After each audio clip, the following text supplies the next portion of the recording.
Okay, hello, this is Attila16 and this is a live stream of Wargame Red Dragon Open Beta. So the game is still in beta, so everything you see in there might be subject to change once again, but at least this one is an open beta which you can have access to by pre-ordering the game. So everybody can play this right now. So this is a replay. I won't be playing live today because I think there's a couple of issue with the open beta players, because there's many of them which have no clue what they're doing, while other player can be very good. So the quality of the rounds when you do it live can vary widely. And as a result of this, what I'll do in this case will be to show you some pretty good rounds which I had and I did enjoy, and starting with this one. So this is a conquest round, so the whole purpose of this particular round is to control those zones.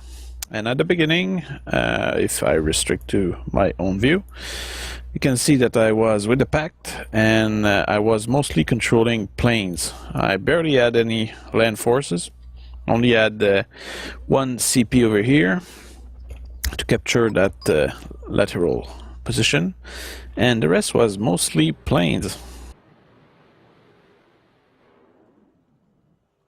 So I also had the MiG-25 which were anti-radar, pretty good stuff. Plus Yak 141, the East Plains. It's an interceptor essentially, and Su-27, another good plane.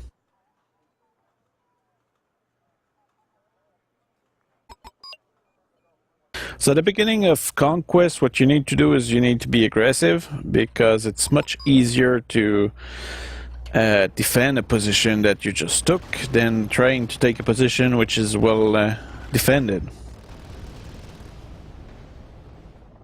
So that's one aspect. So at the beginning what we did is we decided to go rather aggressively toward those zones. And in my case I decided to really impose the the superiority of my air units. That's one of mine, I think. Chasing down one of those aardvark. But the MiG-25, that's a BM1, that's an anti-radar. It's not a particularly good fighter, but it is good at destroying the enemy radar. So I did manage to survive this.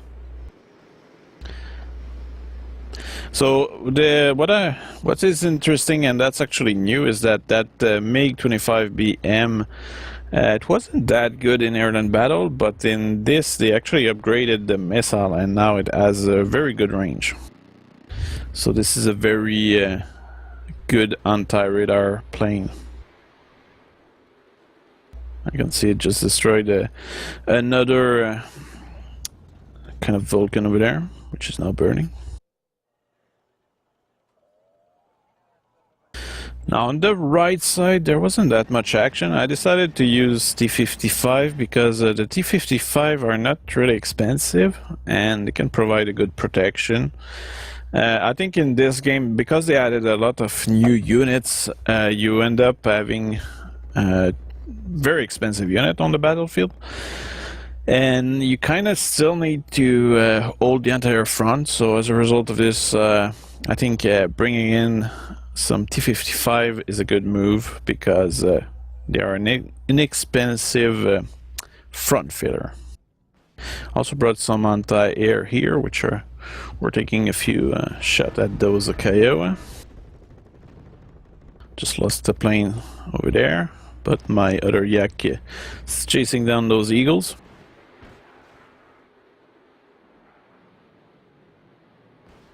Now the Eagle is definitely a better fighter, but those Yak 141 are actually very good. They don't have that much missiles, but the missiles they have are effective.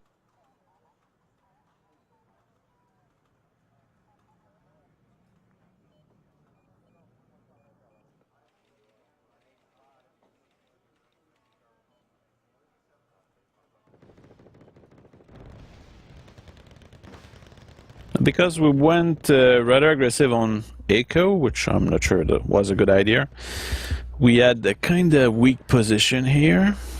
A few T-72. Actually, here there was a Chinese with the laser-guided bombs. Okay, I'm not sure if I should focus on what I did specifically or if I should show you what's going on globally. So I'm doing some more anti-radar mission with my MiG-25BM. Notice how the Su-27 is gaining ground. It's much more maneuverable. It has a much tighter turn than the MiG-25BM, as you can see. So what I was doing mostly was really to ensure air superiority. And also with the seed plane, I'm really destroying whatever shows up. And here I'm bringing some infantry. As you can see, they're suppressing the Marines over there.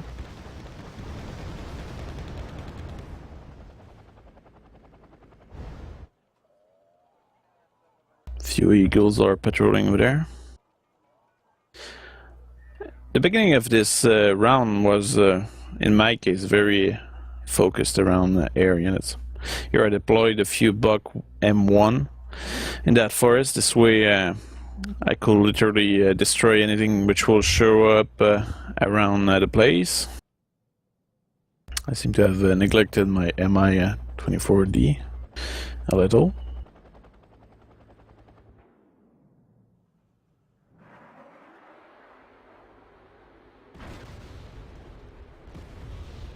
That's a Chinese plane with laser-guided bomb. Here, these are Australian, I believe. Yeah, Australian choppers suppressing my light troop transport. Was also some Australian Leopard here.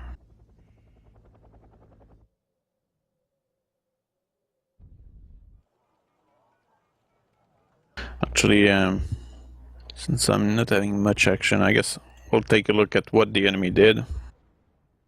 What kind of a position I had. So they brought some rapier, which have a really fast rate of fire. Effective stuff. Radar guided rapier here. Some Australian Leopard, as I said. Stoli. These are troop transport. I guess they were scouting with that. On my case, I did bring in some of those kind of elite, airborne troops and choppers. So they're called Gornostrelsky. These troops have Saklos ATGM missiles, so that's pretty good. It's very good to defend planes. Defend an area, actually. Let's go back to what I was doing. Here I was patrolling with my MiG-25 to destroy any radar that will show up, which they did. I kept some Yak in the back to patrol, and an Su-27M. Su-27M is really one of the best fighter in this game. Had one dogfighting in a 15 in a turning fight, and the Su-27M completely beat him. Even though the F-15 started in the back of the Su-27. That just illustrates you the strength of that thing. These are diggers. It's Australian troops. I'm not sure what they are good at, but if they reach the forest, my T-55 are in trouble, because infantry at close range is much better than any tank.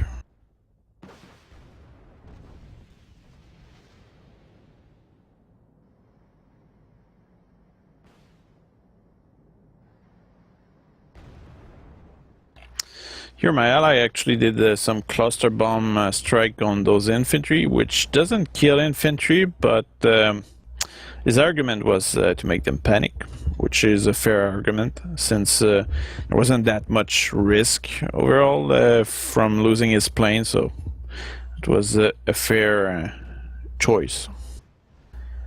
Well, here my ally decided to move forward with T-72S. This is a North Korean tank. Doesn't cost much. Facing an Abrams, which is very similar in terms of characteristic.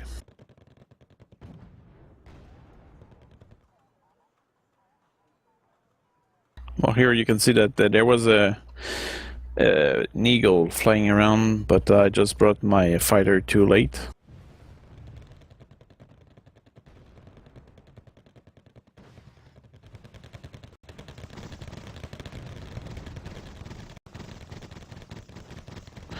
Okay, these are some Chinese APC.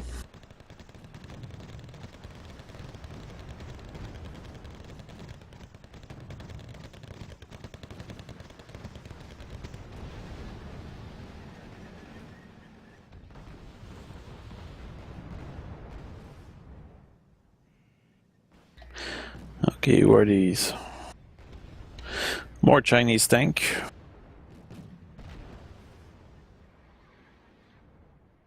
I'm not particularly familiar with all the Chinese tank in this game, or North Korean, or South Korean, or Japanese. So that's why I will likely regularly check what was going on there. So here we had a few tanks facing some Australian Leopard. Pretty sure the Leopard is a better tank.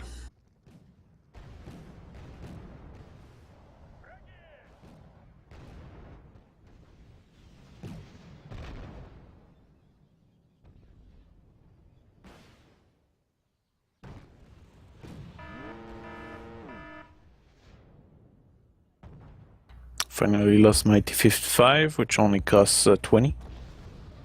And I had plenty more coming in the back. I think it's really important now to have an inexpensive unit to fill any gap.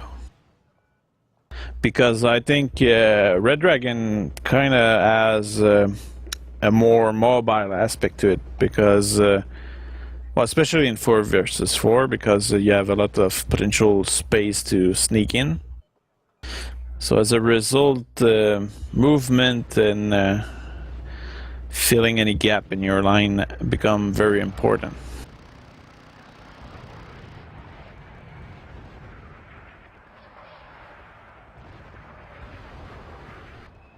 Well, that Shilka is really receiving a lot of fire there. Seem to be mortar fire, not particularly strong.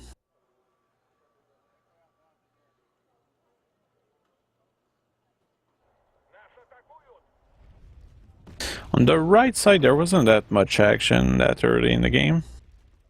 But you can see that as soon as there was some target showing up, there was a prompt artillery response.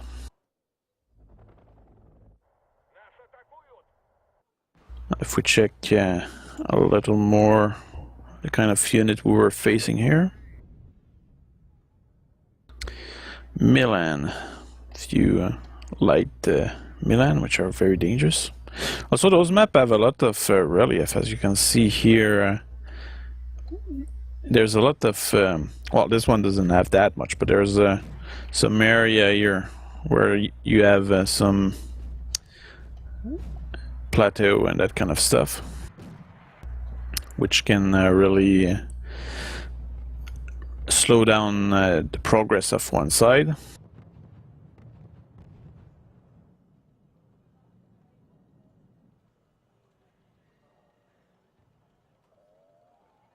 Now, despite having a rather good position overall, they didn't... Well, you know, we did not really have any lead at that point in the battle.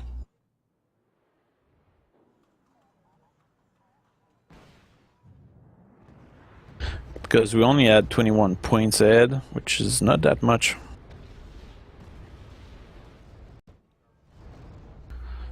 And I guess our adversaries were just bombarding Delta, which we did not hold particularly well.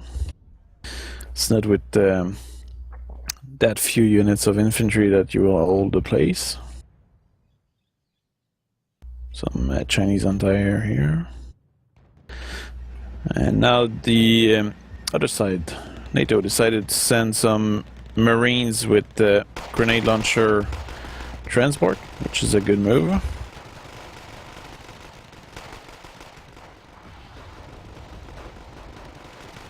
The Marine are really tough. It's really good infantry.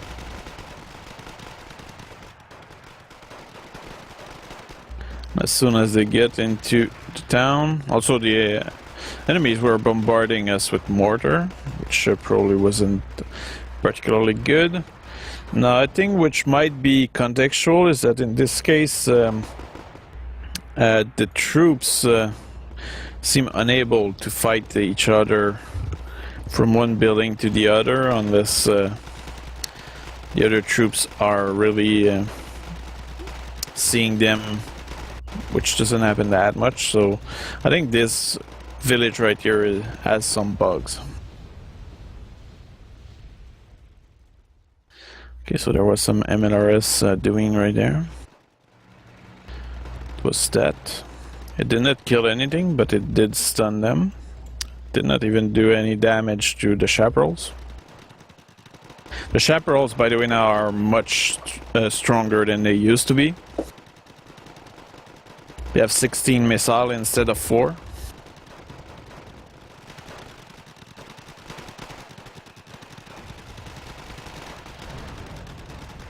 So the Marines here are actually winning the fight. And they are also helped by artillery. So they really did manage to get this position. Also, there's the fact that infantry can now teleport nearly very fast. I hope they will fix that or modify this. So you have a hard time saving your command vehicle from the Marines just or any infantry just popping all over the place. So seeing that this position was kinda lost, I moved my T-55 to try to intercept any more reinforcements, because once you end up having to fight infantry in there, it's very difficult to advance. And in the deck I was using, which is a Russian deck, I did not really have that many infantry specialized toward close quarter combat.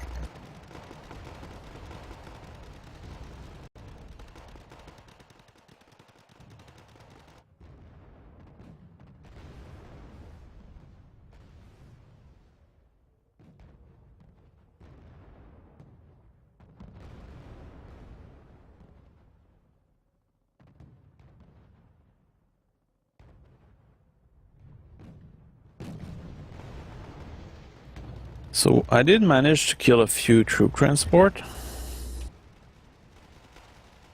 but T-55 don't have a particularly amazing accuracy. Now what was good in the situation here is that my T-55, even though they were shooting the troops over there, decided to face the Abrams over there, reducing the enemy cannon effectiveness against them, so they were able to survive a few more shots. My problem in that case really was that the Marines were just too good for my troops. So there was some firefight in there. And also my troops were targeted by artillery, which made them a little less effective in this case.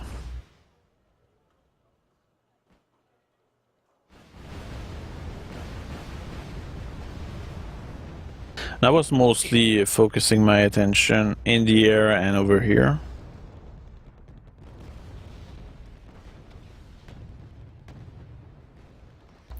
Pulling back my T-55.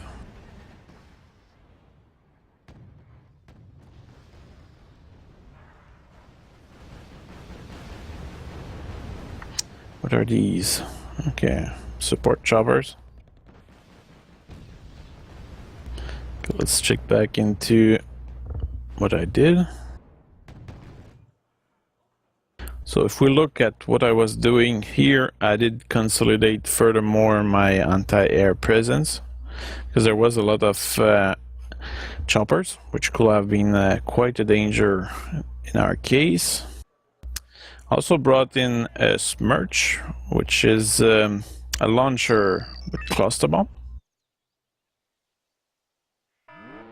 Well, cluster rockets. I think he's about to shoot something. Yes, he is. So you can see that now the Smirch or MLRS have a rather short, well, a long, well, no, actually, it's a slow rate of fire. So it's firing all the way over there. So I decided to actually shoot the choppers, because with cluster bomb you're able to destroy whatever is below it. So you can actually see the explosion destroying many choppers, including an Apache. So you can surprise the enemy like that using those cluster bomb. I don't know if they will actually keep it like that, but that certainly is an interesting capacity to use. It's not a particularly enjoyable capacity to receive on your head, but still. One of the player on my team decided to leave. And here you can actually see my MiG-25BM still suppressing the air defense. I think if you start early on with the suppression of anti-air defense, you can actually manage to keep the anti-air presence under control. So that there's never too many anti-air around. Nonetheless, the other team did manage to push us slowly back. Well, in this case here, I did receive the leaving guy troops, which I used to suppress over there, but it's clear that these BM-24 do not really kill much. Or do they actually? No, we did not really kill anything with that. So I did receive a couple of his troops, which did manage to kill that leopard over there.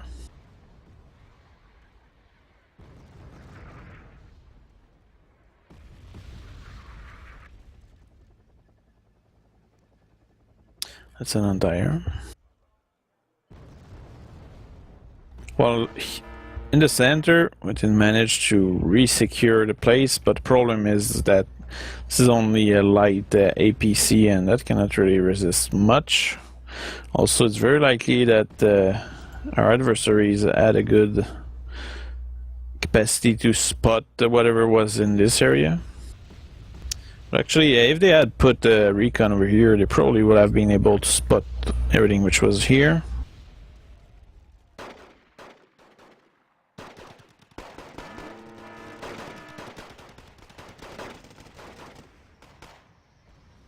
Some firefight going on here, but something exploded, stunning a little my VDV, or slowing them down.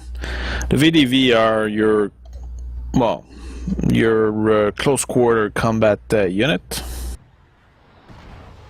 which I did manage to use to secure the town. There was still a few enemies remaining, so with the VDV that resolved this issue.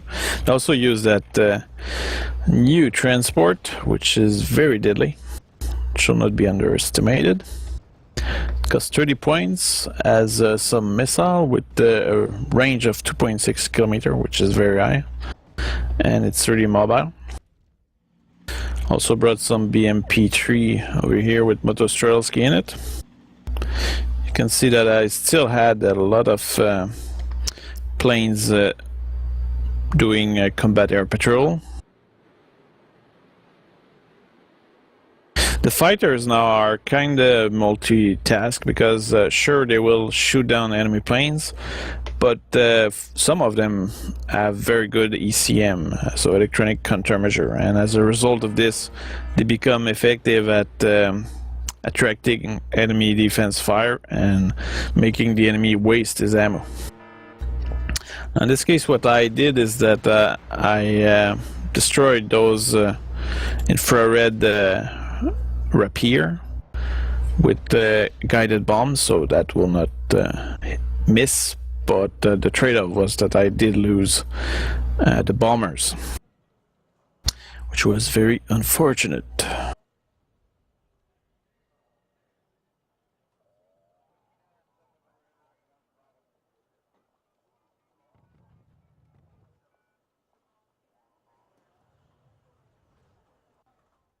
Some artillery going on here, but nothing particularly important. Here actually you can notice how there is a few crater and cluster bomb strike on this area. Actually, I think here you can see my destroyed Smirch. So that's one thing in this game. It's clear that when you fire your artillery, you can expect counter fire, and with the Smirch and MLRS for NATO, Smirch for the Pact, you can expect those cluster bomb rockets to fall on you and actually be a very effective force. Here I brought some Mi-28, which didn't manage to kill probably two kind of Vulcan. So you can see how the enemies are actually targeting my choppers with artillery fire. I actually saw choppers getting killed by artillery, but after shooting a couple of missiles, which did seem to have killed more than simply the anti-air, I just pulled back.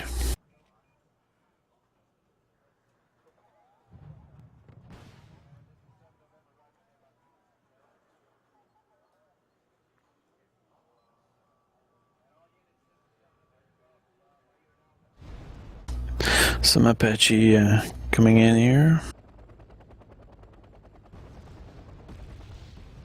My ally was bombarding this town. Not sure if he was really in condition to actually move forward, but he did. Oh, you can see here counter artillery fire. Destroyed completely, well, nearly completely, his artillery force. So that teaches you, once you're done firing, just move away.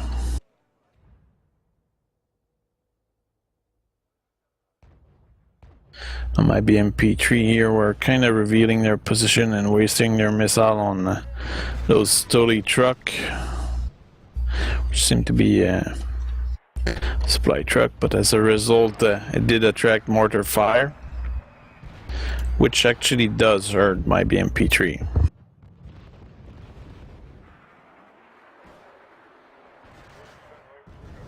Wasting a plane for a Stoli was probably a bad move. But it wasn't mine, so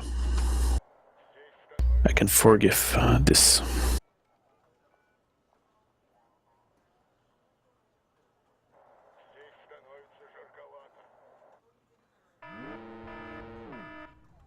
Yeah, actually that could be nice if there was a kind of artillery detector, because that will kind of indicate you, oh look, we estimate that there's artillery coming from that side. Because I know that there's technologies where simply with the sound you just put 3 receptor of sound, and with that you're able to evaluate the position of the sound which you're receiving, which is likely the artillery. So you're probably able to detect artillery with fairly good accuracy nowadays. But of course this is nowadays, so, and this game right here ends in 1995, so I don't know when those technology were adapted.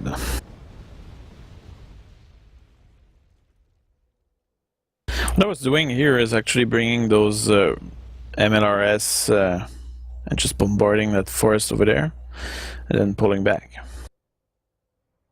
Now, my ally decided to make a glorious push, but doing a glorious push when there's an Apache longbow right there is probably a bad idea.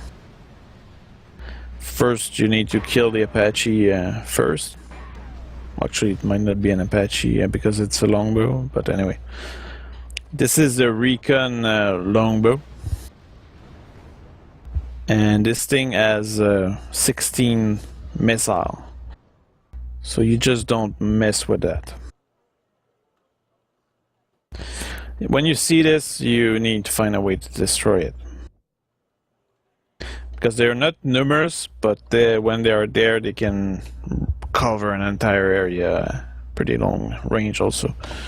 If we check the range, it's 2.8 kilometers. It's fire and forget missile, so it is very good stuff. You can see here my MiG-25BM still chasing down the enemy anti-air, getting destroyed in the process. It was a good move here. My adversary brought some anti-air infantry, which cannot be destroyed by seaplanes, and I think they seem to have missed my chopper there. Now the only downside to infantry anti-air is that against the best plane, which have good ECM, you will likely miss.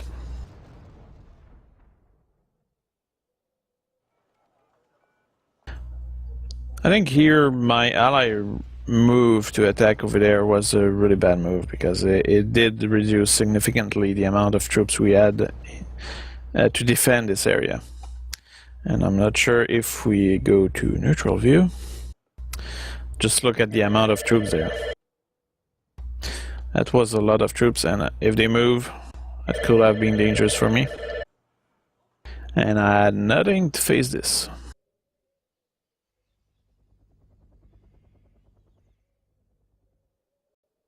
Also, they were using those Australian LAV-25, which are really mobile. They have tow launcher and an autocannon, so that makes them very effective against nearly anything you can throw them. So if you send infantry, they can deal with it. If you send tank, they can deal with it. If you send chopper, even, they can potentially deal with it. So that can be very difficult. I moved some choppers on the side just in case the enemy will be able to do anything about this. And you can see here those guided bomb did not kill this vehicle. I don't think it was my strike. Okay, here I was doing a smirch strike on this area. Seems that the Hawk here did survive, but never mind. They all die now. I even actually hit some transport vehicle. Now just look at the amount of infantry and APCs in there. They were getting ready for making a big push. So I think this is the part where the battle becomes rather intense.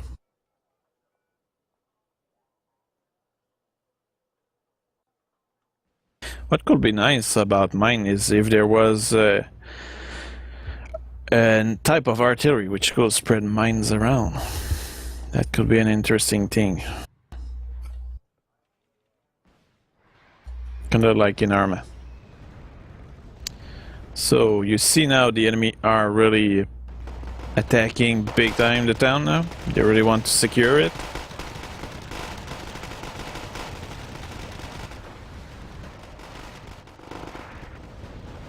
My Mi-28 is destroying a large amount of troops by himself. But it's rather hard to manage to just stop a large amount of troops. And also my infantry was good in static, which doesn't make them particularly good at fighting in town. CQB is much more adapted to that. So you can see that here my Mi-28 only has 3 missiles remaining.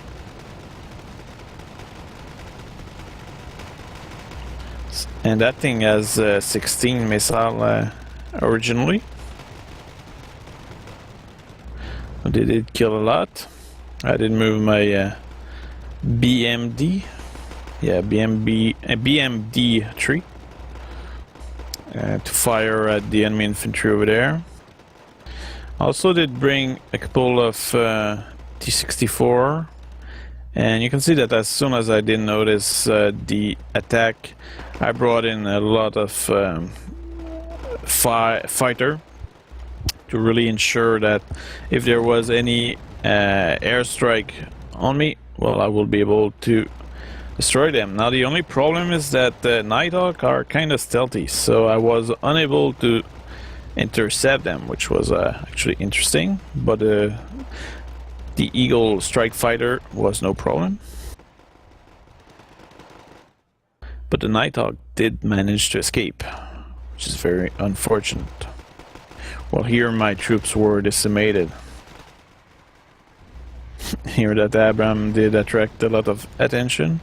It was like 8 rounds going there. So what I did is that, knowing that I could not really engage my land forces over here, I moved my T-64 over there, knowing that, or hoping that there will not be that many defender. Actually, here I even add those Strela APC, which are able to kill anything, any choppers around the place.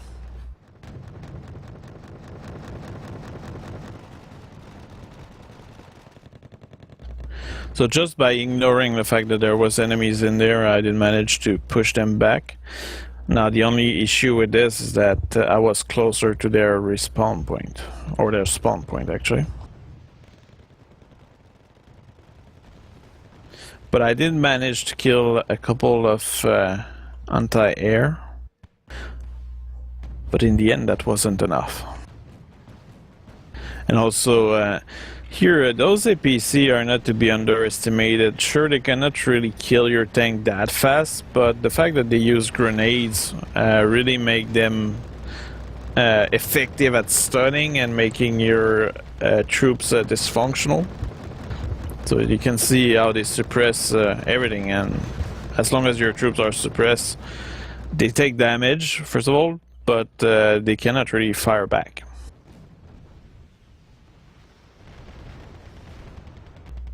So Bush Ranger, that's actually a good chopper. Can suppress you quite a bit. And here my small offensive here just could not resist all this. And in this case I did not have the proper units to face this. In this case here, there, as you can see, there's literally a circle of a crater. I think it's clear that the other team thought that our command vehicle were here.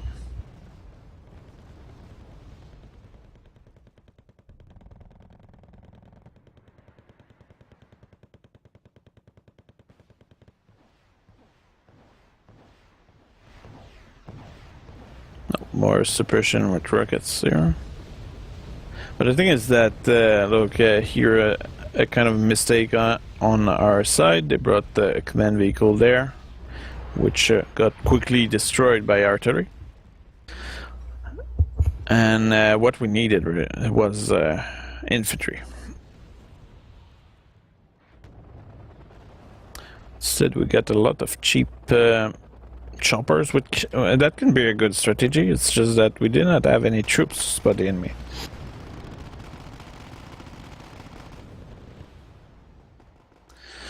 Some of those new Abrams moving in.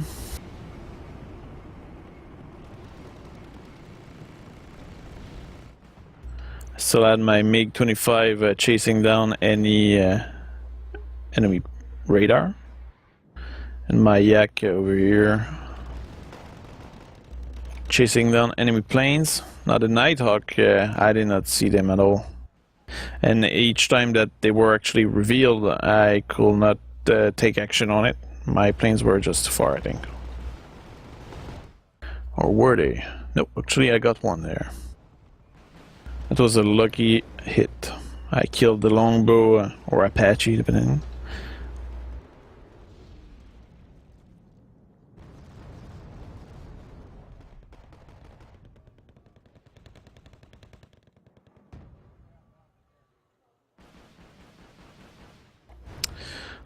Those Abrams were really literally unopposed.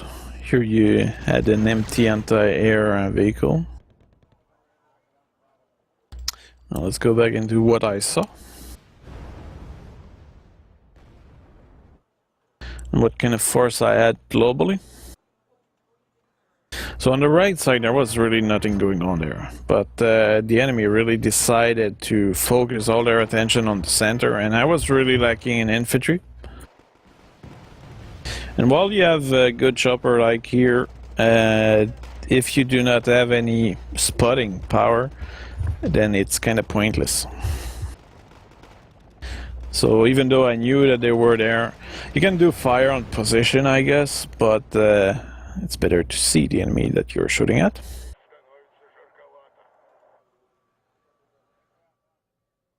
So I really had a big problem on that side. For example, those VDV were all the good close quarter combat troops I had. And here you can actually see that I had one unit of command infantry, but they were just useless right now. Here you have a T-72BU, which is essentially a T-90. And this is the best Russian tank in the game. So I did move 2 of them, I think, yeah. Supported by an Mi-28, so that's a lot of points.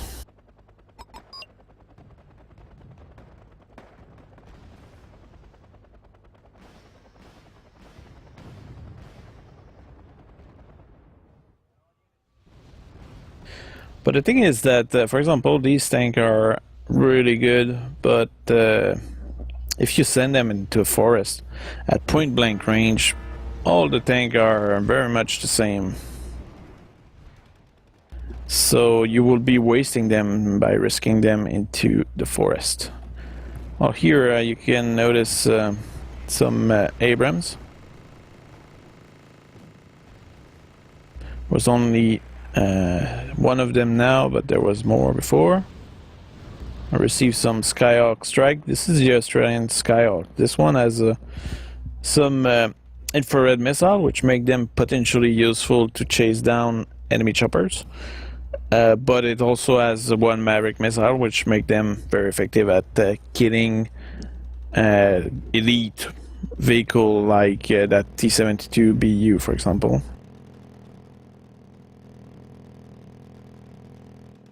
So I did lose one of my T-72BU right here, but he did serve me well. He did kill at least 2 or 3 enemy tank.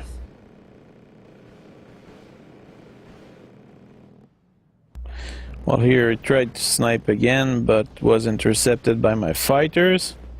And as you can see, it's pretty much chaos in the air.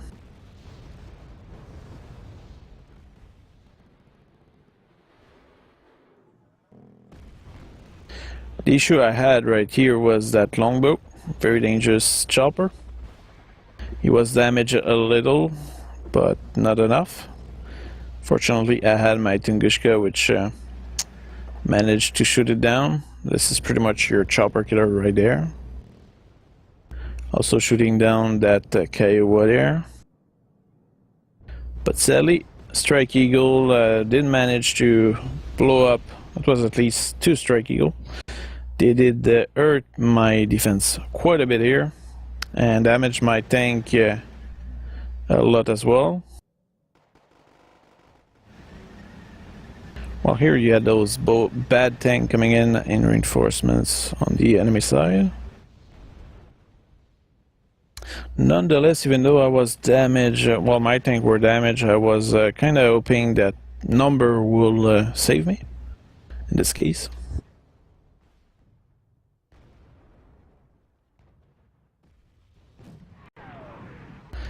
Because even a damaged tank can outgun the enemy. So it did kill those anti-air over there. Well, here there was a few Australian tank right there. Actually, don't remember that. I was probably busy elsewhere. Oh, but these bad tank actually managed to kill my T-72 BU. So that explained everything.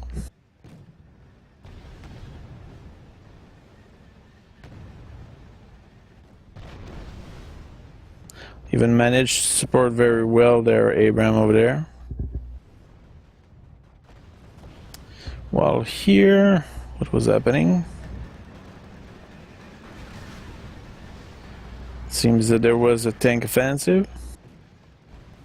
Might actually have been me doing it. So I think what I wanted to do here was to clear out all those enemies coming in reinforcements. There was a lot of starship tank, which are not particularly strong, but they can still be very damaging. Some Australian tank here getting destroyed.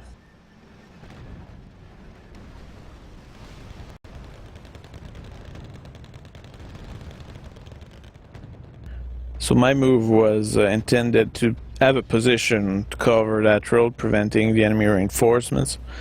But when I saw that there was the longbow coming in right there, pulled them back. Perhaps a little too late. Or perhaps there was just too many starship around. Seems that I did receive an airstrike there. But it's clear that at that point in that round they really started to push hard on us. Here I'm not sure how they spotted my anti-air. I likely shut down some of their planes.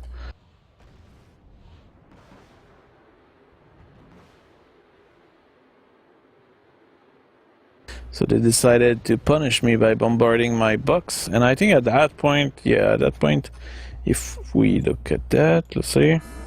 Okay, now I wasn't alone completely, but you can see how my ally was barely on the map anymore. So I was in charge of all the battle. And it was starting to be a little too much. Here, those Chieftain MK10 are really tough. So they moved forward toward my T-55. Which is probably a mistake. If they had just stayed away, they would likely have been able to kill my T-55.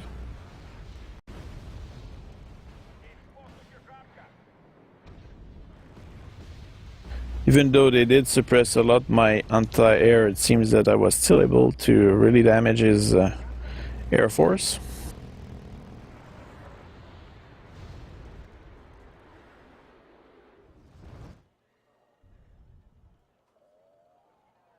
So at that point, I really was completely, you know, under the pressure on all sides. Shooting down all the planes coming in, but in that case, I only had air support, anti-air support here. So I decided to do a quick exit, which was, if we look at this, that's probably... Yeah, these were bad tanks, but just the fact that they were there proved to be too much for my units. So I had to pull back. Well, there was also a cluster bomb strike from MLRS just bombarding my place. Now, at this point I had no hope of taking back this area there, and it was only a matter of time before they will focus on attacking this position. I guess on the right side they decided to not push too much because, well, I guess the scouting they did with the chieftain probably discouraged them to move further.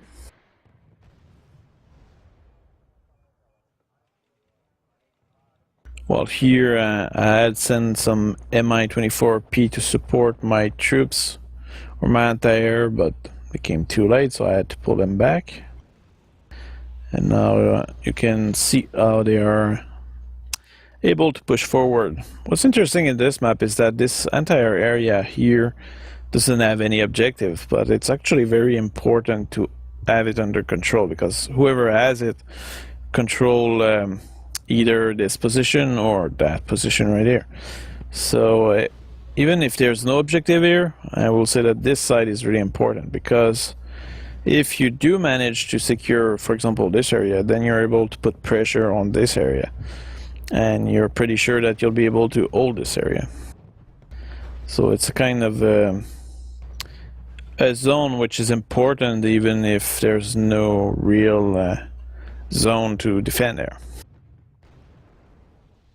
In this case here, I was pretty much just relying on the troops which my ally had brought in. My ally that left, and here my Mi-28 was suppressing those troops here. Those tank. Which were also suppressed by infantry over there. I guess the guy just left them to die.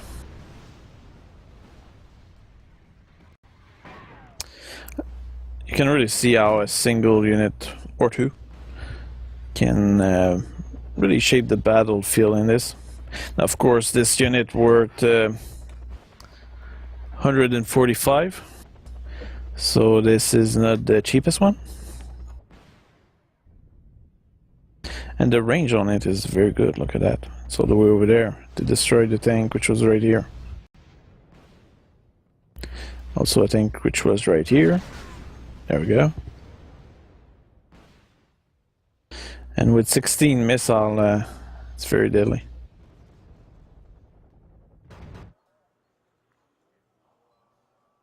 Okay, well at that point my other ally had left. So now I was really truly all by myself. Actually here, since I wasn't aware probably that I had artillery there, I did not move them around. Here, Strike Eagle attack on the forest. Probably trying to kill the command vehicle, or command infantry in this case. Well, in my case here, I was doing some aerial ballet.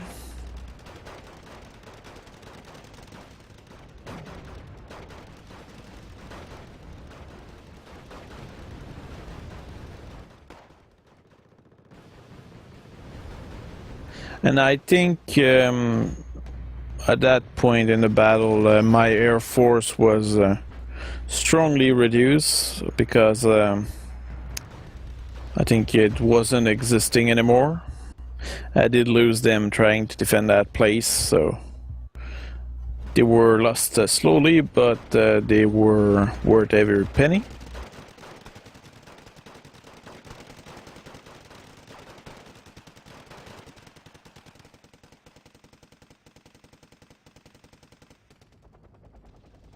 Yeah, fire actually does look very different from Airland battle.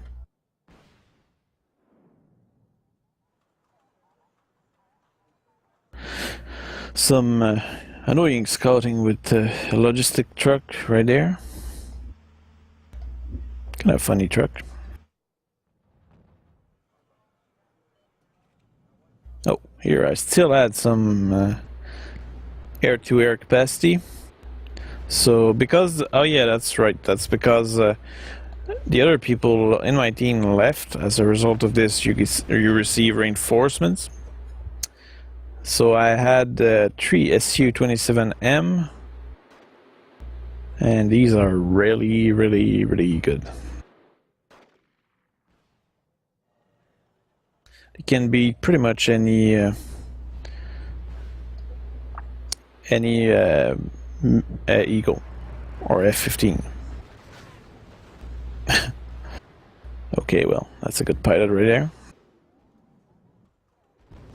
No, well, he was a good pilot. To manage to hug the hill like that. The thing is that there was a Apache right here. I did hit him, but I did not destroy him.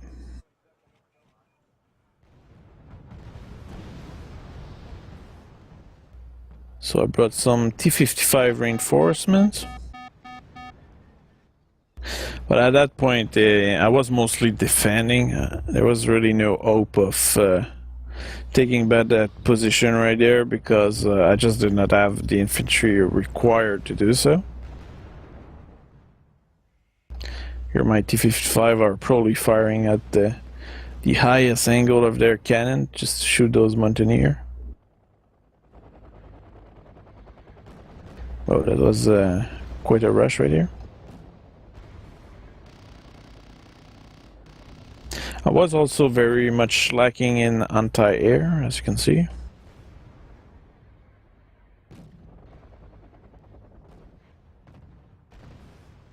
Nonetheless, I decided to move over there. So I had some T-72 BU escorted by some recon vehicle, light vehicle, so autocannon support. Or also, I should say, distraction. So I did suppress that. It was a good combo to have the best tank combined with those autocannons.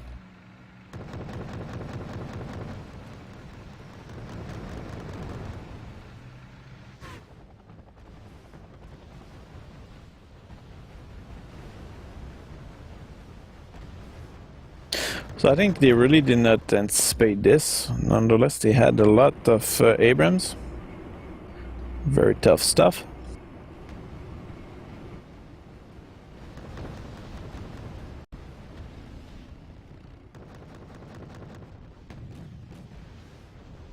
Wonder how well my tank will manage those Abrams.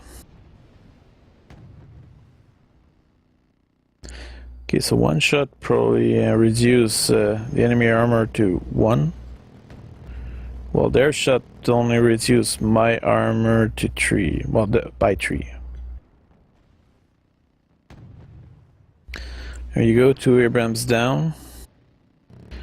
Barely scratched the surface of my tank. Well, here you can notice how my Su-27M were being chased. They just turned, and since this plane actually has the capacity to fire a missile 90 degrees up, so if the enemy actually engage you, well, you have the capacity to turn hard and just destroy everything. And now you can also see how they destroyed those fighter over there fairly easily. Well, here my recon BRDM-3 were taking care of whatever was showing up here. Oops, that's too far.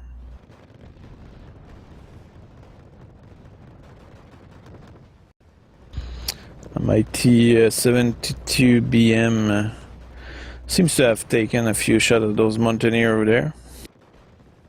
It's actually interesting now, the mountaineer, that they are actually in mountain.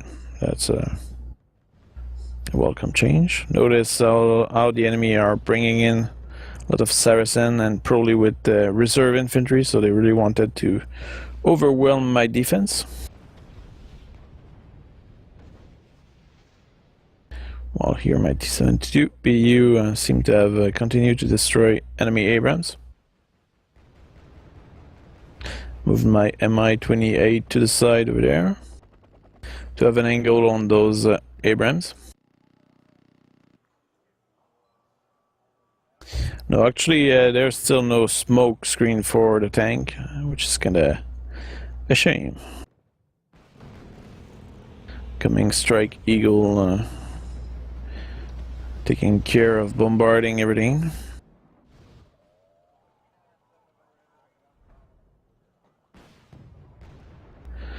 It did not really do much damage to my T-72BU.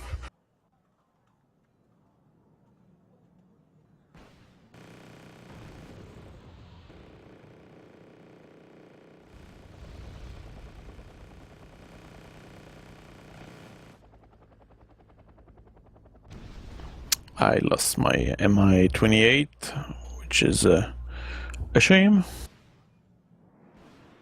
Some dogfighting with an eagle. I'm not sure if it's the SU or Antire that shut it down, but that did work. And now the round is completed. So in that round, I was defeated because this was Conquest, but I did inflict 12,000 points of damage to the enemy. And I did receive 8,000. Now the rest of my team were all pretty much in the negative, so they did not do too well, but this was Conquest, so it wasn't that important. What was mostly important is that we ended up losing too much, so we were not able to hold the line. And ultimately we were pushed back, but I think we had a good beginning. Now sadly I cannot really show you which unit was the most effective because I was switching between players and neutral. So the result here is not mine. But I did the 48% of the kills. And I did suffer 35% of the loss of my team. So that was a pretty good round.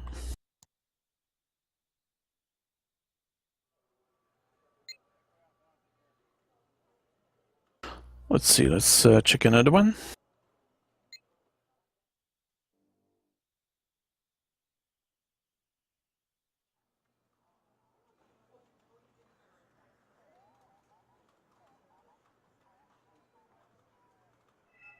Okay, so in this one, I think that was Destruction. So I guess I should probably restrict the view to myself so that we see how well or how badly I perform.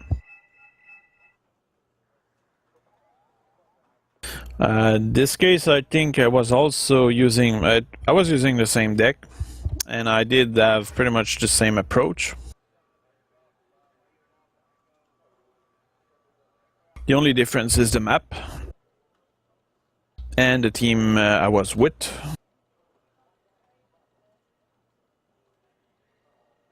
Actually, the mode as well. This was the Destruction as opposed to Conquest. So this is all about killing stuff.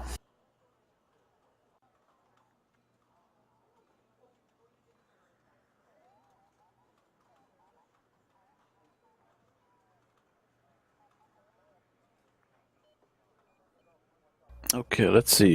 Is that me? Not sure if that's even me right here. Yeah, okay, it seemed to be me. Yeah, there's no name above, so it's me. I find this red to be a little too similar to the other red right here. I'm sure maybe you guys are not even able to see the difference, depending the quality of the video.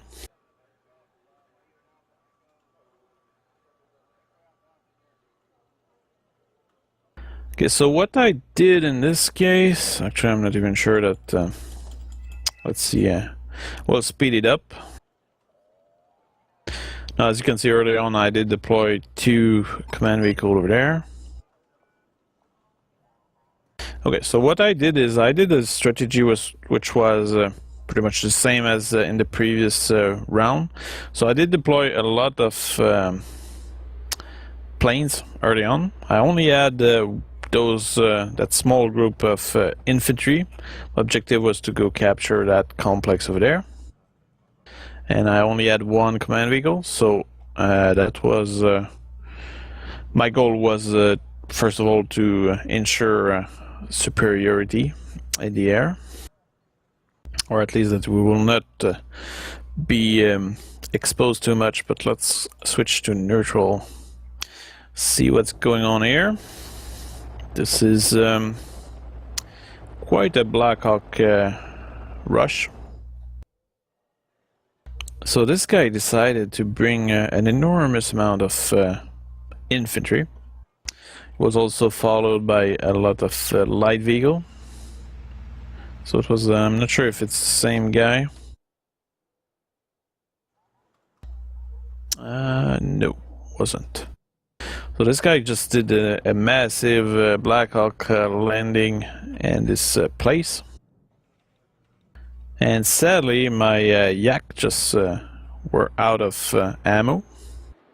Not ammo, but fuel.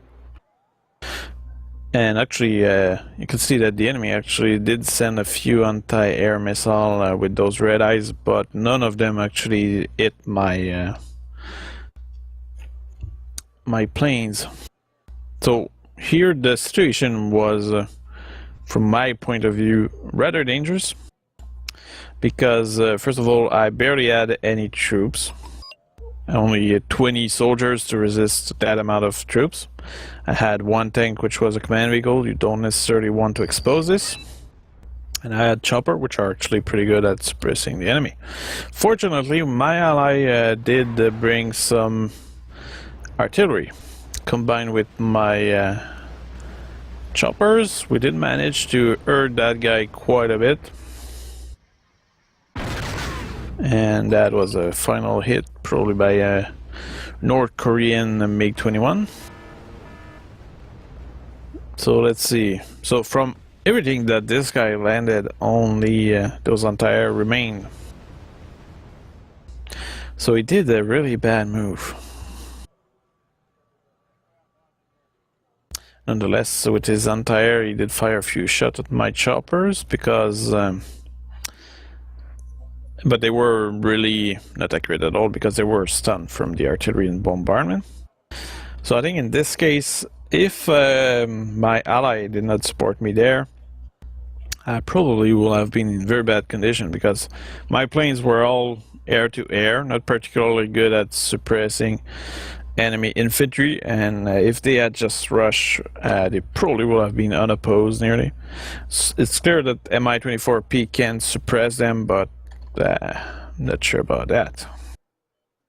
So here we go with also all those Blackhawk, which are actually a okay fighting force.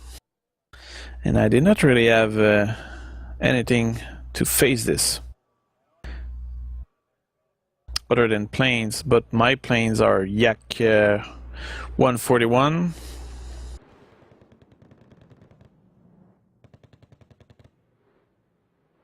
So I'm not sure what he did there. So I tried to reduce their force with my planes, but it seems that it's mostly my infantry right here that managed to shoot down, first of all, a command vehicle, which was an important target, but also a few Blackhawk. Sadly, not a sufficient amount, meaning not all of them. But my ally were smart enough to bring some units to support me.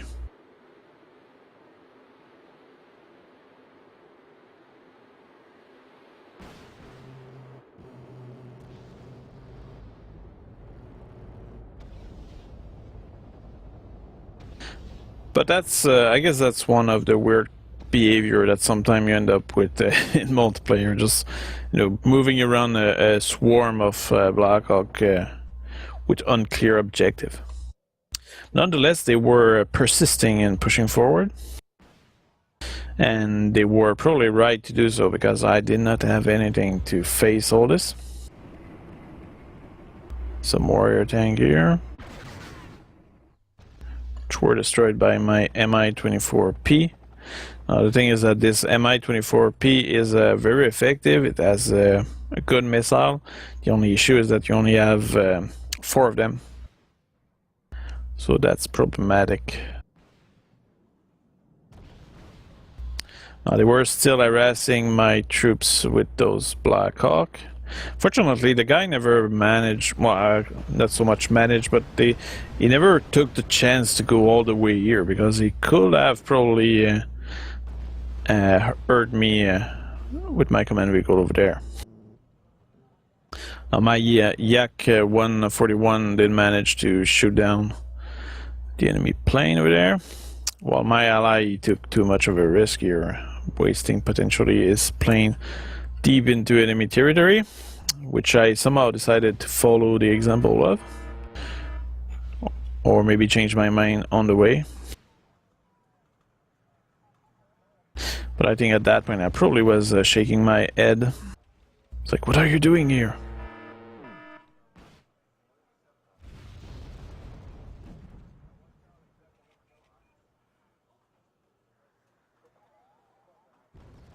So my situation here was kind of concerning because first of all, I had no idea what kind of a position I had.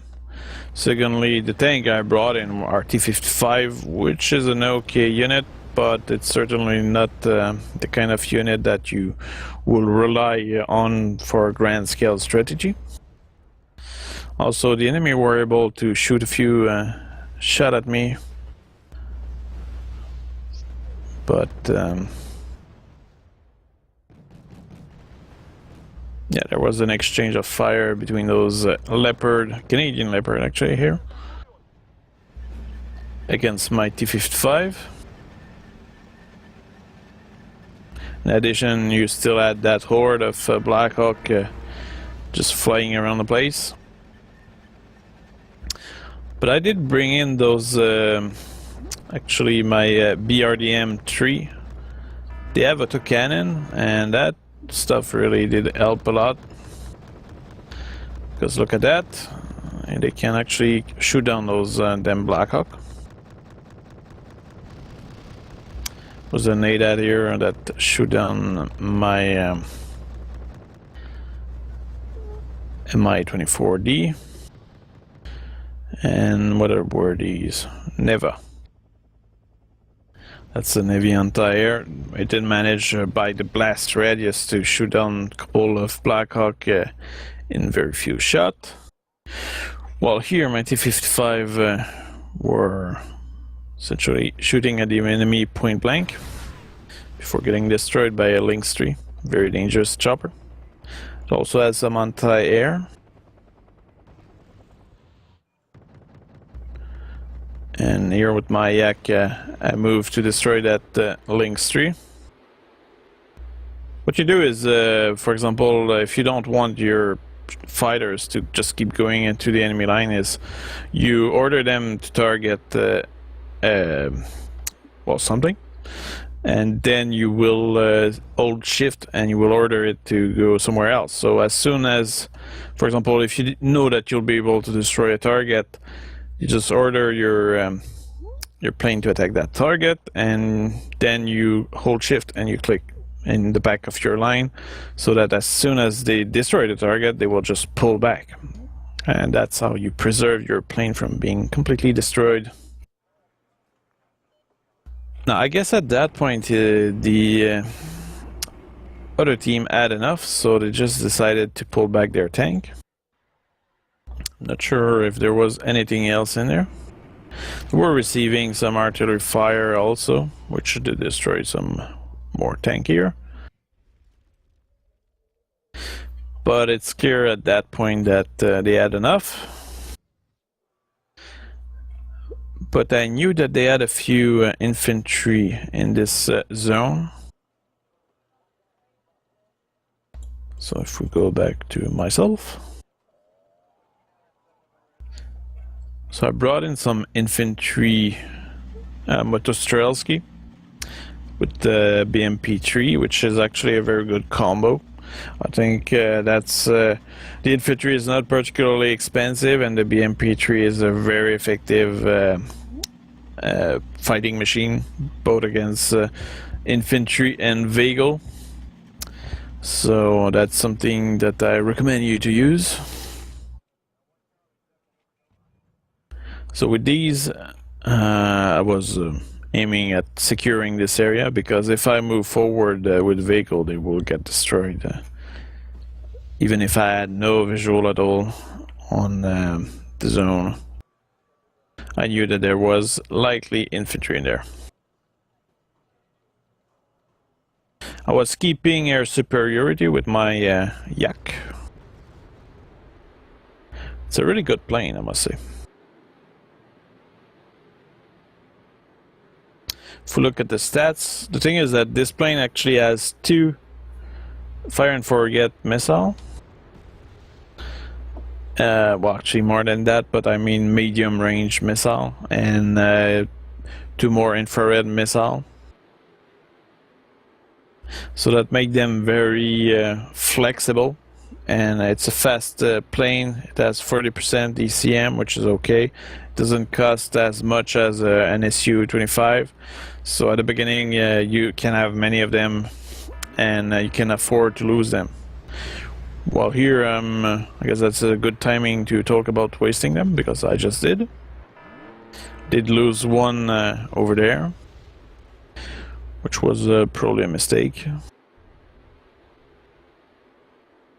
But I wanted to get rid of those Chinook before they land any troops. Fortunately, in this case here, my BMP-3 were right in time to intercept whatever came out of those Chinook, which were Delta Force. So I guess he did not really land into a safe place, resulting into the destruction of his infantry.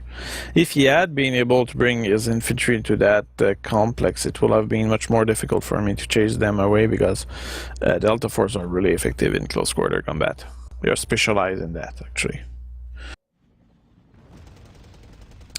So moving in with my Motostrelsky.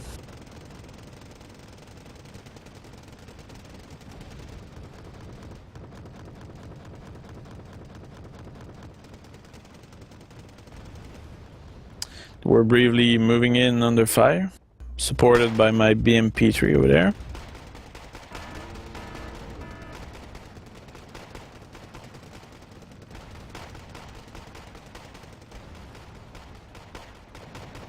Also moved one of my Mi-24P to potentially have an angle over there.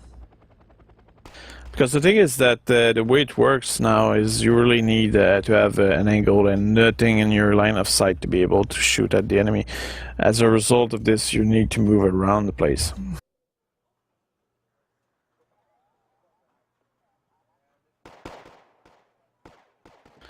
Well, I don't think NATO is that strong compared to UP4. I think it's more a branding issue. I think UP4 potentially doesn't have that much diversity, I guess.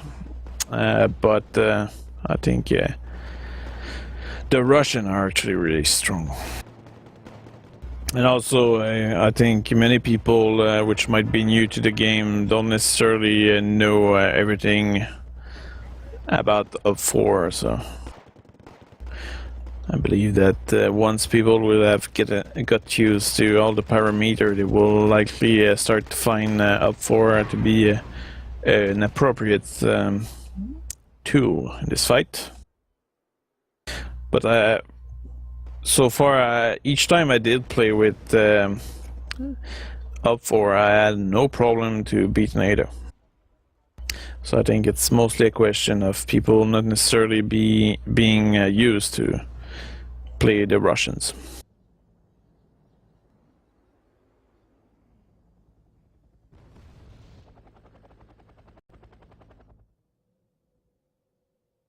And there's also the fact that now with NATO having a lot of new capacity, many people want to try them out. So that's why people all want to play NATO. It can take forever to fill a game just because you're missing one pack player. That's why lately I've been mostly playing the pack, because it's much easier to start a game, and you know that if you and your friends are with the pack, it will the random people which are joining will likely stay in NATO, and they won't be unhappy about it.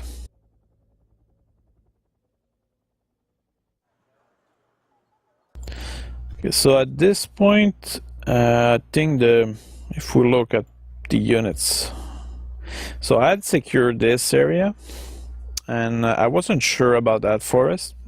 I thought there would potentially be more units in there, but I could not really guess about that. Well, here I did notice, or start to notice, that there was nothing going on over there. And I also did verify that, oh, look, those BMP-3 are actually amphibious. So I brought in some BTR-60 with anti-air infantry. And started to bring in, what else? Actually, I did not have that many points, so I had to be patient. But my objective here was to cross that river using amphibious, because BTR here are amphibious as well. So bringing a BMP-3, which are kind of expensive, but they are able to go across the river. But my first move was to bring in those anti-air over there. Now they started to have a little too many anti-air units. Heavy stuff like this one. So a Hawk. They had 3 of them here. Okay, there we go with my BMP-3. So I guess we'll likely be able to see one of the new thing in this game that I haven't really shown that much before, but I guess now will be a good example of the possibility of what you can do.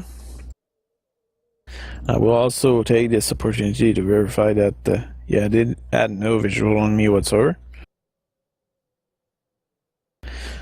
So just went across the river here with my BMP-3 and my BTR.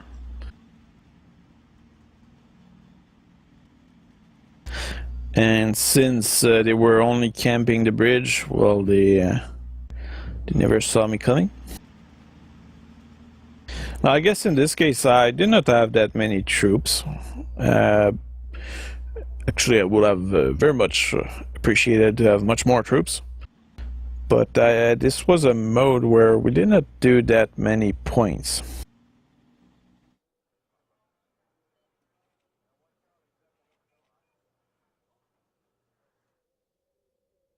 So I unloaded my infantry in that forest. Now the world was to me over there. No position. Now let's see what they were doing here. When you look at everything which was in there, that was a lot of stuff. Leopard C1, that's a good tank. Mexas, Tua, that's a good tow launcher. Australian tow LAV 25, essentially ADAT. And beyond that, you had Milan, Fusilier, Blowpipe, Bison, that's troop transport. Privads, Saxon, what's that? Troop transport. Stormer, that's a good anti-air, anti-ground. It's similar to the ADATs. So that was a lot of opposition right there. You can see how I was still harassing the enemy with my MiG-25. But my issue was mostly that I was only able to kill Privads, because when you make if you establish an anti-air defense, it's a good thing to actually have some very cheap radar-guided anti-air, because then you're able to have those targeted first by the enemy seeds plane. And as you can see right there, I just lost my 2 MiG-25 BM without that much opposition. And since these were the only 2, well...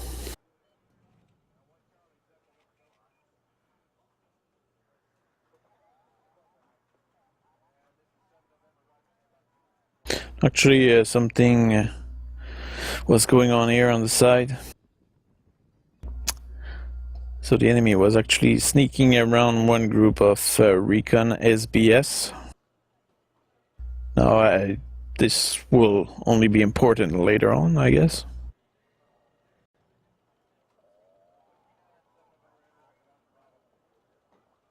But still, in my case, I was sneaking around over there with Motostrelski, which is far from being the ideal unit to sneak and scout in the back.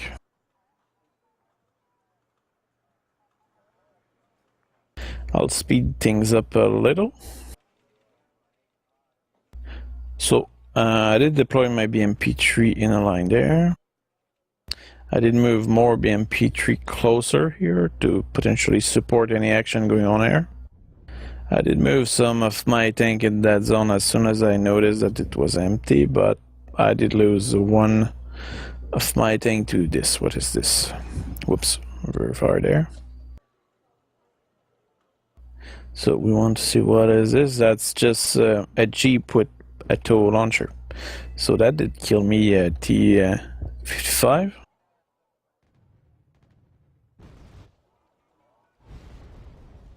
Well, here you can see that I went kind of far in the back with my Motostrelski. And it's very likely that the enemy actually spotted my Igla, which kind of spoiled my plan. I should have anticipated that. I'll move my Igla away, move my BMP closer. Sadly, as you can see, there was a lot of vehicle in this forest, so I lost my BMP-3. I tried to reinforce my troops crossing the river like this, but what was that? Probably the Milan didn't manage to shoot one down. While here, I did try to snipe the enemy command vehicle, so my Motostrelski did a glorious charge.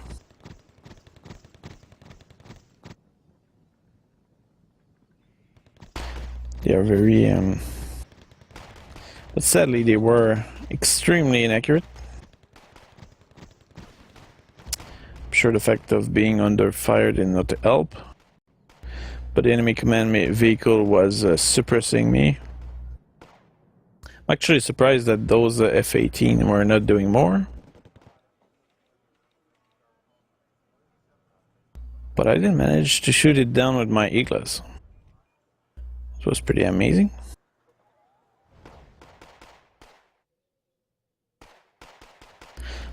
My Motostrelski were still trying to kill the enemy, but sadly received 2 bombs from an F1, which are actually laser-guided bombs.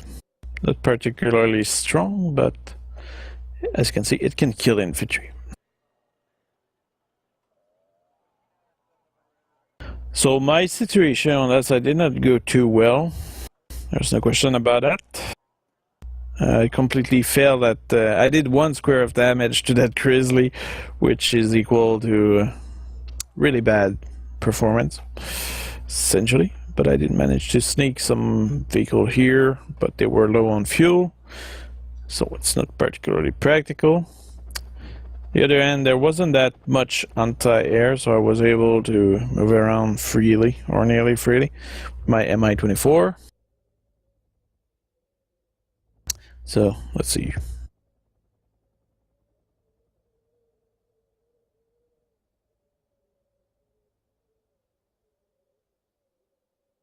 If you want to hook up with me for some Red Dragon, you just have to add me as a friend in Red Dragon. I'm Attila 16. So just add me as a friend, and when you see that I'm playing in there, so just join the room if I'm in a room. So anybody can add me as a friend in there.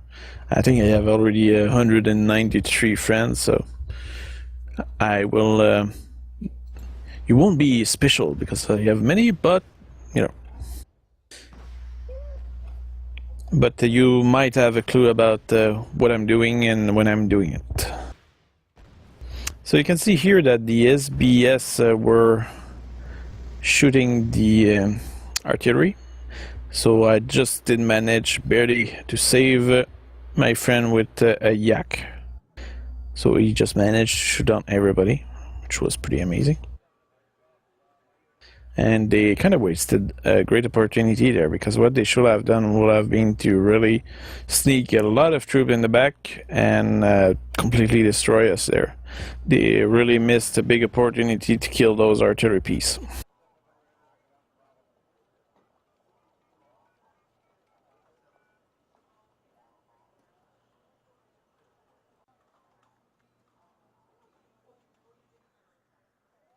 You're in this game. Which one?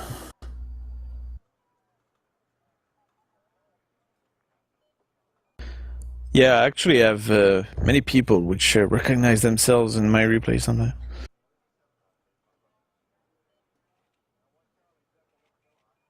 It's kind of funny.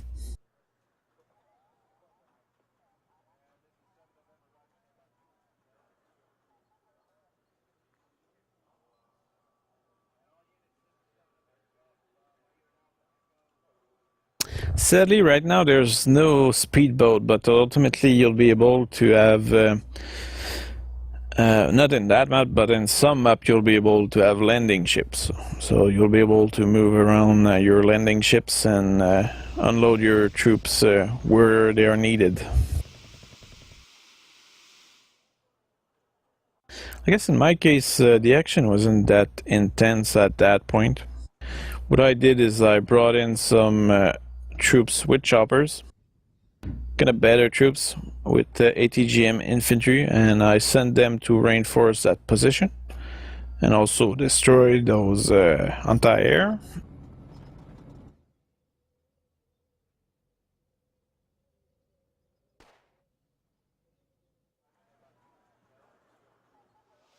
But I guess on this game, what is this? That's a lot of smoke screen. Not sure why they decided to put that much smoke here.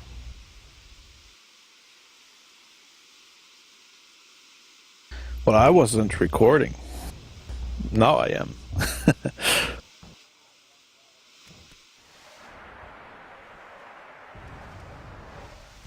So, I guess. Oh, by the way, if you were in the game, you can potentially tell me in the comments some interesting stuff about it. What happened in your case? Because I'm mostly describing what I experienced in my case, which wasn't really doing anything particularly amazing and sneaking around over there. It was mostly an harassing job case, and I did not have the means necessary to go across that river, and I knew that this town will be potentially very well defended.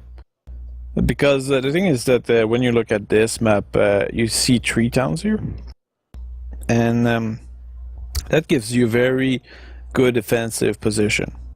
So I think the way that the action usually happen in this map is that you play offensively on that side, for example, because here would be a great place to attack. There's only one group of buildings.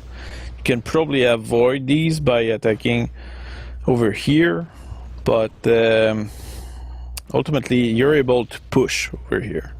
But on that side it's much more difficult because you have all those buildings which can actually intercept you or spot you as you're trying to push over there. So sure, you can sneak around here like I did, and I did pretty well actually, like here for example. But the thing is that I never had the amount of troops necessary to really gain from any gain that I was doing here. So it's like I could maintain a kind of even fight, but I could not really take advantage that much of any things that I was doing. And also my deck wasn't necessarily adapted to you know, doing an amphibious move. I guess if you actually manage to balance your deck into a certain way, I think especially with the Chinese, they have actually amphibious tank, which can be very practical if you were to do an amphibious operation. If you do something which is amphibious, you can do a pretty surprising sneaky move here. Because especially if you do have the means to bring supplies, you can end up very well surprising the enemy. The only problem that you'll have is you'll need probably somebody with a Russian deck with combat air patrol to support you, because over here you will be bombarded certainly. if not by air, by artillery.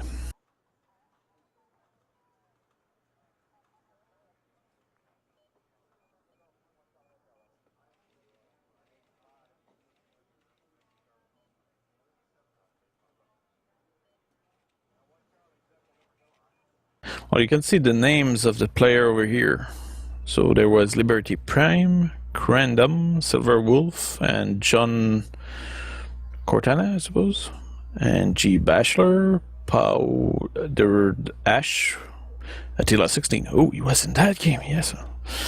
And Verti Caliber. So here I actually tried to do a kind of sniping mission with that Recon KA-52. Sadly, the enemy did not cooperate, but he did lose a plane for that. These are just F1 plane, which are an okay plane, but still. Oh, actually my Su-27 did manage to shoot it down. Oh yeah, that might be interesting. Not sure if that's that round, but I think this Su-27 is really doing a great job in this. Actually, I have another Yak over there, which is engaging the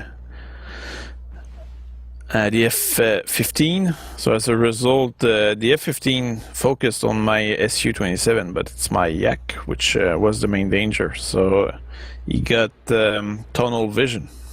At least the player did.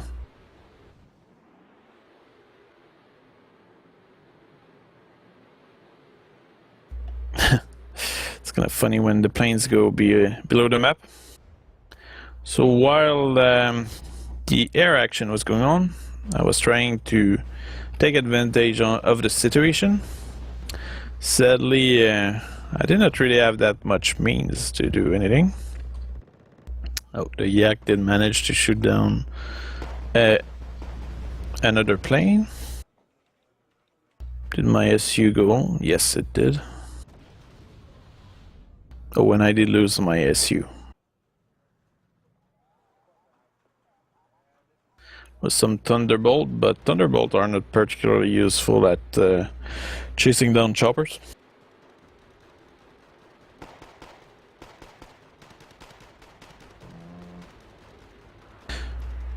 Yeah, they're really not that good. And the Iglas are really good, actually. They're managing to kill a lot of planes.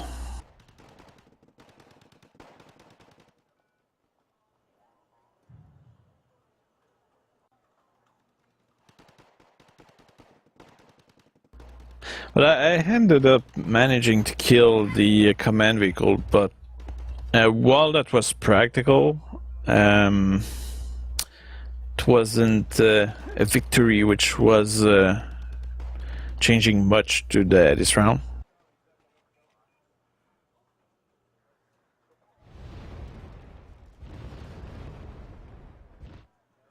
And when you look at the score, it was actually pretty even at that point.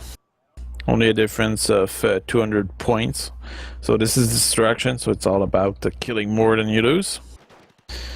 But I guess here, this guy, my ally, decided that he will take that town.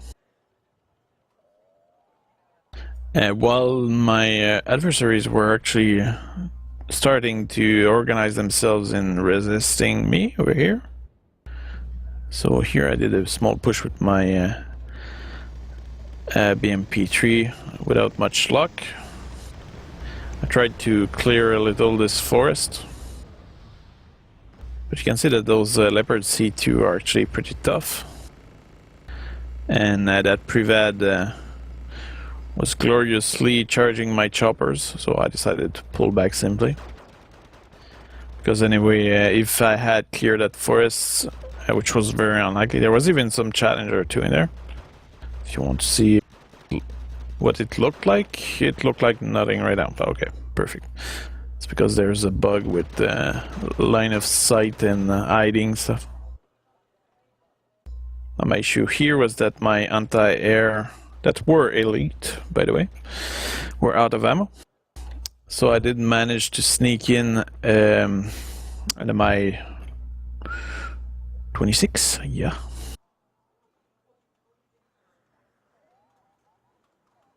But it's clear that at that point they really started to consider this area as a priority because they deployed Delta Force, which are actually very good infantry and also expensive.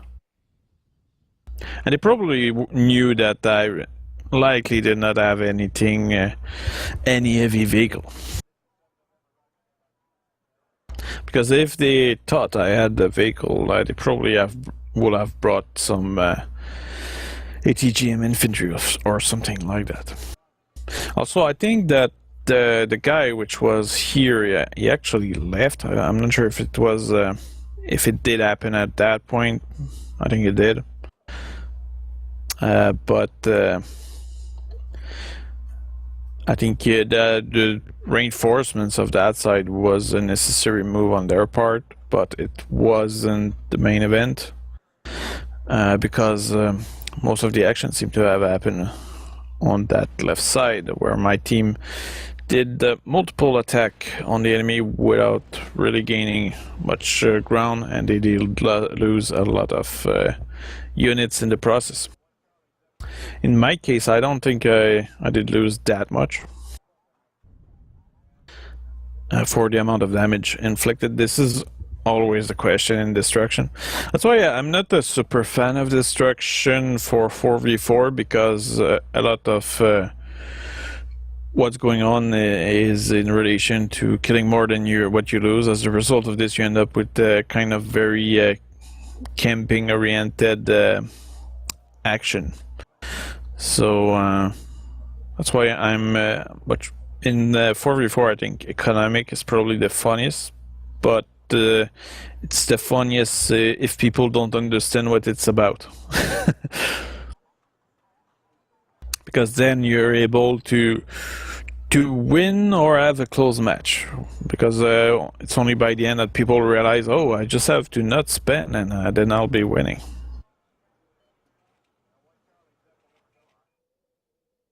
But I'm really looking forward to 10 versus 10 in this, because while 4v4 can be fun, and 2v2 or 3v3 or 1v1 can be fun, because there's a lot of movement, because you're unable to really have a united, impenetrable front.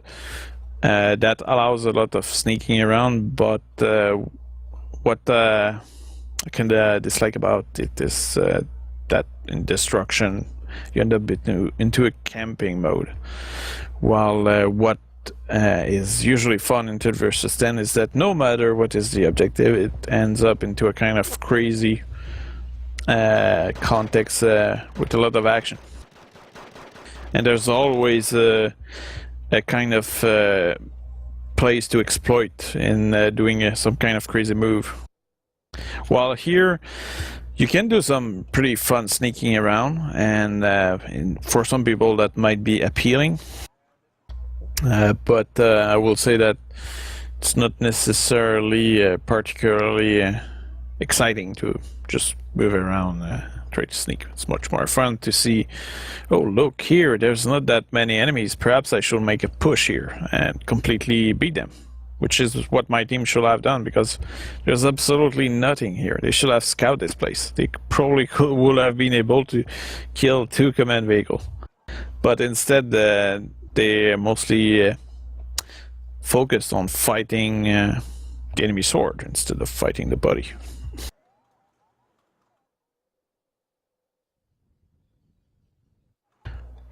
So you can see here that they did not manage to chase me away. They probably could have done just an airstrike on my infantry, and that would have been it with that harassment move on the side.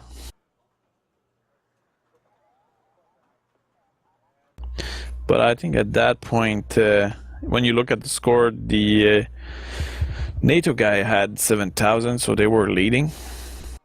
While in my case, I had 2,000, which meant that I was leading in my team, but ultimately we were losing more than we killed. At least my team was. Incoming Eurofighter over there. Brought in my Su-27. Now let's follow the adventure of my Su-27. So I send him behind enemy line to intercept anything which will come his way. So that was an F-15. Now you can see that the F-15 was stunned by my Su-27M. Now I didn't notice at that point, oh wait, I'm being engaged here.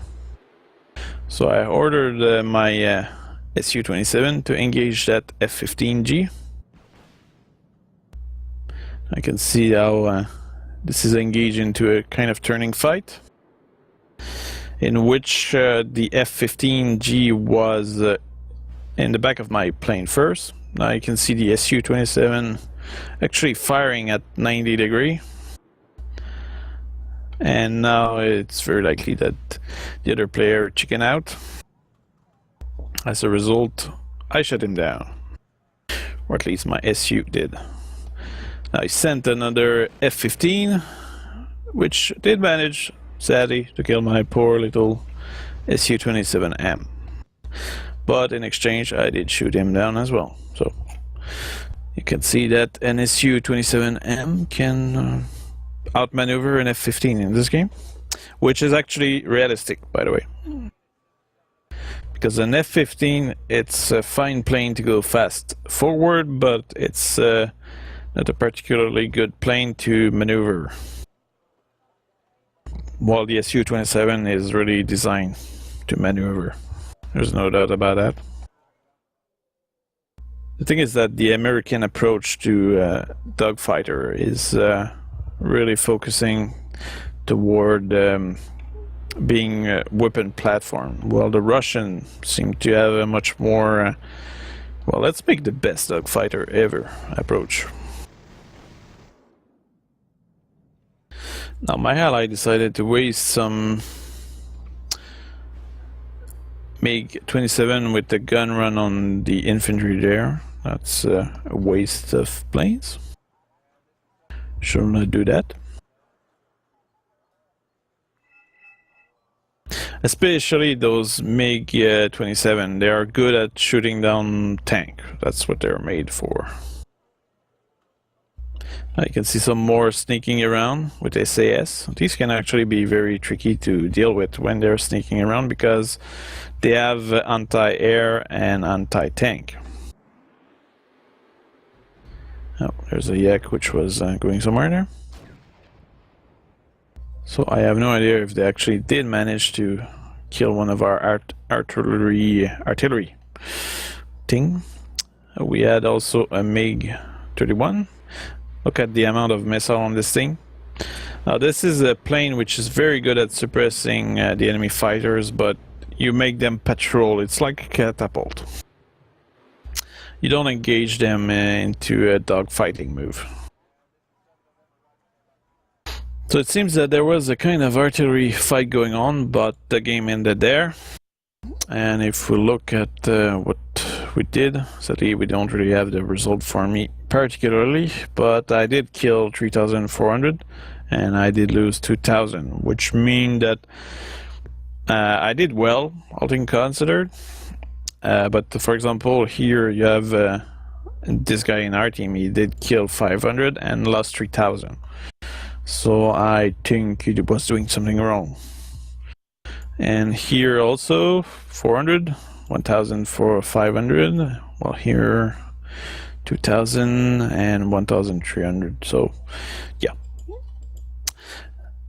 globally it went okay, but we lost. I'm actually surprised that it wasn't a draw because the difference was only about 700 points, and generally it might be because I have played too much 10 versus 10, but usually in 10 versus 10 if you have a difference which is less than 1,000, that's a draw. But in this case, for some reason, that wasn't a draw. So that was a good round nonetheless. I did enjoy that one, especially the beginning with the air support, well, the combat stuff. I guess what I'll do to conclude this live stream is I will show you the deck I was actually using. So it was this deck right here. Now if you let's see. So I was using T-72 as a command vehicle. I think now it's really important in Red Dragon to have a tank, and not necessarily a T-72, but a tank which can survive enemy artillery strike, because now the artillery is actually a real mean to kill something. They are actually damaging you, which wasn't the case in Airland battle unless you had a lightly armored vehicle or anti-air. So tank now is actually a very important kind of command vehicle to have, because you want something which is able to survive artillery. It's kind of vulnerable to cluster bomb rocket and airstrike, but I think you now need to have that much more than cheap UAZ command vehicle. So you need a tank. I think now that's the new reality of Wargame. Then I'm using a command infantry group with the chopper. This allows me to potentially move around and capture a zone very quickly. They're actually okay for defending towns as well. They just don't have any anti-tank. The command infantry, it's useful for two things. You can put them in towns, but in many cases it's a little too obvious, because the enemy will simply fire at the building which is the furthest from them, knowing that you'll put your command infantry there. But I will say that infantry is really practical because they are stealthy, so you can hide them into the wood, and then you'll be able to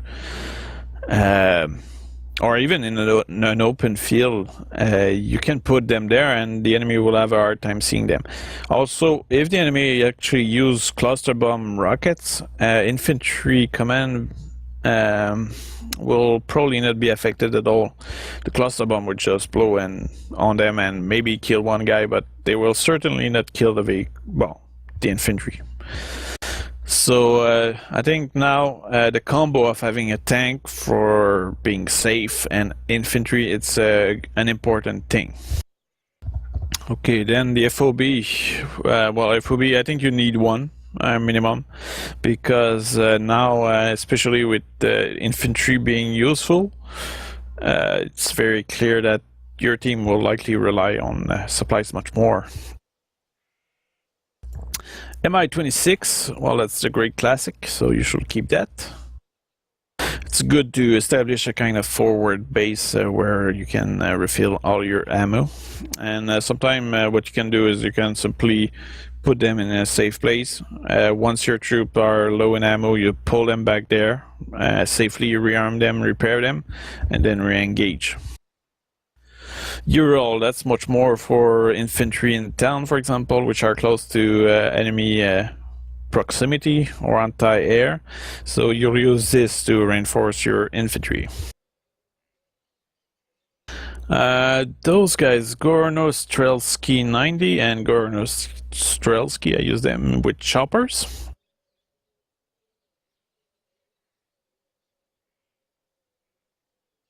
Now these are actually a very good force to destroy enemy incoming vehicle, because they do not have a long-range ATGM unit there, launcher, but they will be able to take care of most enemy. Also, they are regular infantry, they're not a specialized ATGM unit, so it's a kind of ideal unit to defend towns. I use them with Mi-24P and Mi-24D.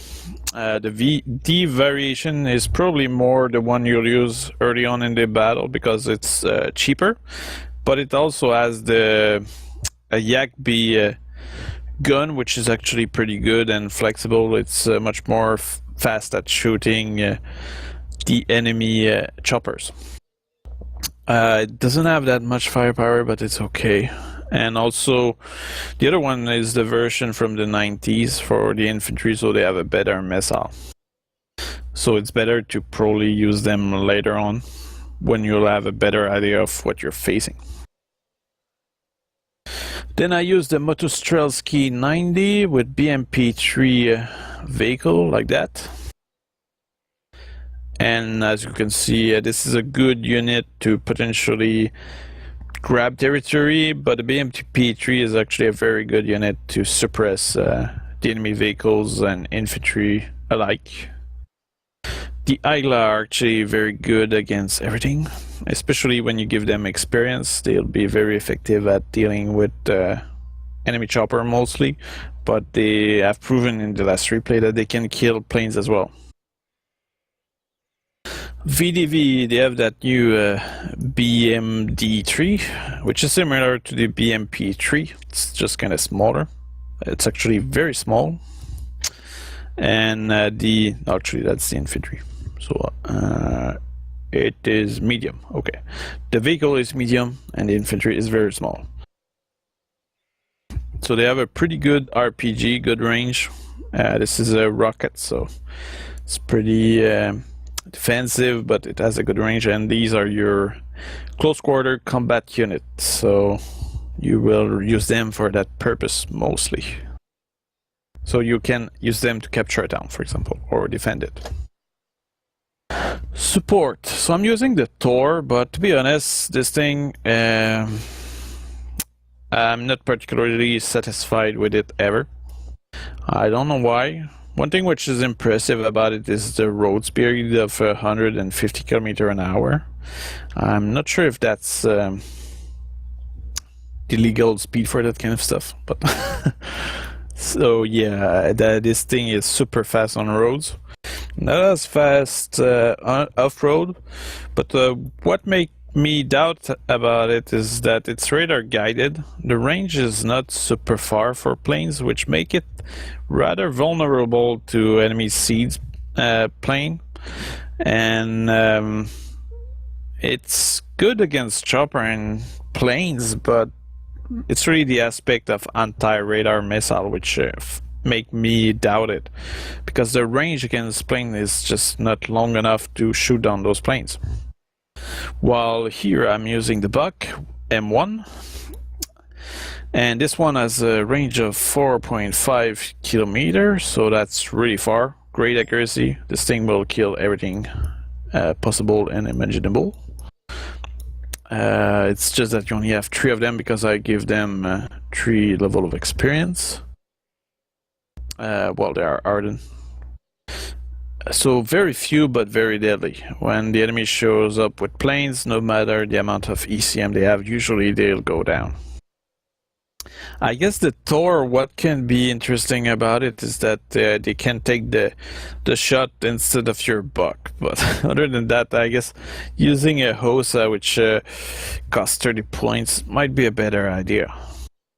So I'm really not convinced by the Tor. I know that a lot of people seem to fantasize about it, but I'm not convinced yet. I'll do more testing, because this thing still have 8 missile, which is a good amount, and but I'm not sure. Then I use the Nona, which is a mobile mortar. It has good armor. Actually, it can survive. I did see a Nona, or more than one Nona, survive a direct cluster bomb, rocket cluster bomb hit. So that's reassuring. This is very mobile, 150 km/h, and good autonomy. And it's actually, I think that's a very reliable artillery piece. Then I use the Smirch, which has cluster bomb, well, cluster rockets instead of bombs. I guess what's interesting about the Smirch, or the MLRS for the American, for example, with their cluster bomb rockets, it's not so much to target enemy tank, because these will likely move, but it's mostly that they are useful at targeting a zone where you know that there is artillery and destroying it effectively. Which mean that I think the Smirch and MLRS are now much more of a kind of anti-artillery unit than anything else. Then I'm using the Tunguska M, which is still one of the best anti-chopper killer. with great range from both their cannon and radar. I guess if you don't, actually not radar, but laser guided missile. I guess if you want them to be a little more stealthy, you can simply turn off the guns. This way the seed plane won't be targeting them. When it comes to tank, as you saw before, I did use those T-72BU, which I only have 2 of, but this is a very deadly tank, and it's ideal to support an offensive or destroy whatever comes at you. Then I'm using the T-64A, which has a good rate of fire, not that much armor, but this is an actually very reliable tank, and it doesn't cost that much for what it does. Actually saw that destroy some Challenger Mark II, I think. Yeah, pretty easily. Then T-55, that's my cheap unit to fill any gap. Very inexpensive also. Recon, I'm using those BRDM-3, which have an autocannon. This thing is very mobile. Good armor also for that kind of vehicle, and the cannon is the main interest. It's pretty accurate. I'm using the Mi-24K, so this one has a lot of rockets, Yak gun also, and of course exceptional optic. That's it for Recon. Buratino, which I did not use in the last, in the replay I did show. But this thing is still the same, it's burning the enemy pretty well. So I recommend that. It's a good unit. Then BMPT, still pretty good. Similar to the BMP3, but it's more specialized against infantry. It doesn't have much capacity against tank unless they are at short range. So you have 8 of them, but I guess this is the unit that you will want to use probably into the forest area or that kind of space, because it has on top of that a grenade launcher which will stun the enemy and make them much less effective. Okay, helicopter. I'm using, actually that's a change from the replay. I'm using Mi-28, which is still one of the best chopper. It has 16 missile, which make it very effective. Good cannon, rocket to suppress the enemy, so that's still a very effective unit. Now the Ka-50 Akula, which is not the same as the one I did use in the late replay. This has 12 missile, Vickers missile, which are really deadly. 4 anti-air. The one I did use was a recon version. This one is really an attack version, and this is similar to an Mi-28. The main difference is that, well, actually, let's see what's the main difference. Okay, let's see. The missile.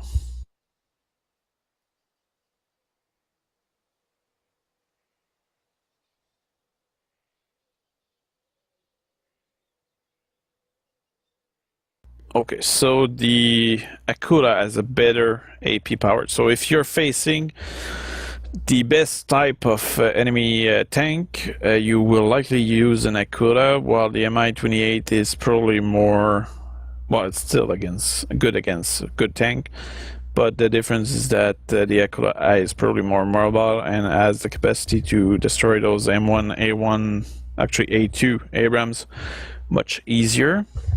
The only downside to it is that it doesn't have as much armor as the Mi-28. So this is really a chopper that you use carefully. It's also more expensive. Okay, air support. I'm not using this thing that you see right there, but I'm sure that everybody knows it by now. It's really ugly. So I'm using this thing here. So it's a Yak 141. It has 2 R-77 missile, 2 R-73 AVE missile, infrared missile. So these will go good against choppers, while these are good against plane. But in both cases, they both are effective against plane. Very accurate, good ECM, good speed, good air, detection. So this is a very reliable unit. Then I use the MiG-25BM, and this one is my anti-radar plane. What's new about this one is that in Airland battle it used to be not that good, and now the range of that missile is 5.2 kilometer, which is very far, and the accuracy is okay, AP power okay. But it's really the range which is important here, because the Russian, they only have the Su-24, which is anti-radar here, and this one has a range of 4.5 kilometer. So that means that MiG-25BM can stay further away from its target, so you can be much safer and have a much greater chance of actually evading the enemy missile. And that's also a fighter, so you can use it for that. Well, actually you only have 2 air-to-air missile. Then I use the Su-27M, which is the one you saw shoot down to F-15 before dying, and managing to beat an F-15 in a turning fight, while the F-15 was initially in their back.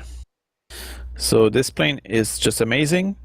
You only have one of them, but if you use it well and wisely in combination with the Yaks, which are more numerous, this thing can be a real beast. Okay, when it comes to ships, let's see. Well, right now there's no, at the moment there's no Navy map, so essentially you won't be able to use it in this open beta so far.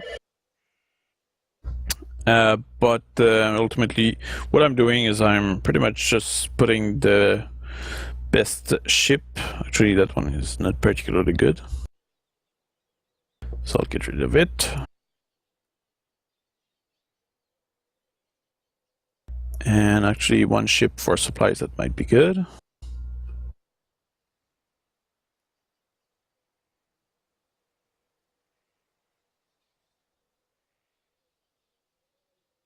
And I will take one with more missile.